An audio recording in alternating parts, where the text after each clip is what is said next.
Hello everyone, Somnius here for PorkStrategy.com with part 4 of the Neuropsychology of Poker series. This episode will be focusing on concepts of motivation and learning. So first I want to talk about why I decided to group learning and motivation. At first they might seem like pretty distinct mechanisms, pretty distinct concepts, but they're mediated by the same mechanisms in the brain that communicate with one another and produce or manifest in ways that we can consider both learning and we can consider as having an influence on our motivation. As we know, the brain is essentially a collection of cells and their connections. And functionally, we can separate different parts of the brain based on what they do and what they're involved in. And so they have their communication pathways with other parts of the brain. So these circuits or mechanisms that are going to be relevant for this episode both influence what we describe or define as learning as well as motivation. And so it's pretty important to put them together, and it should make things a lot more beneficial for us.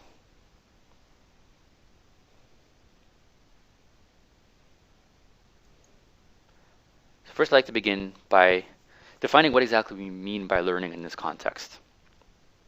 Now, we pretty much all know what learning means in general, but for the purposes of this video and what we're going to be talking about, what I mean by learning is essentially any sort of addition, primarily, or change generally, in your brain. Your brain is changing all the time.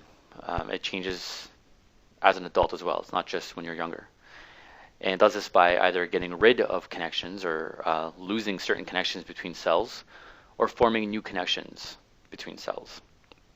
And so by learning, I simply mean any sort of change that's a reaction to some sort of new information or a change in skill level or acquiring or improving on certain skills or tasks and acquiring new knowledge, etc. So all this, anything that promotes generally a new cellular connections, new synaptic connections in the brain is what I'm going to be referring to as learning. So in that context, you can pretty much see everything as learning, as you might very well should.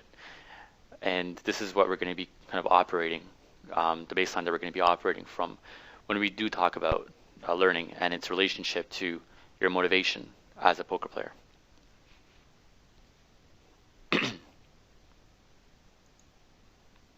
So last video we spoke about dopamine, and I hope I highlighted its importance for you as a poker player.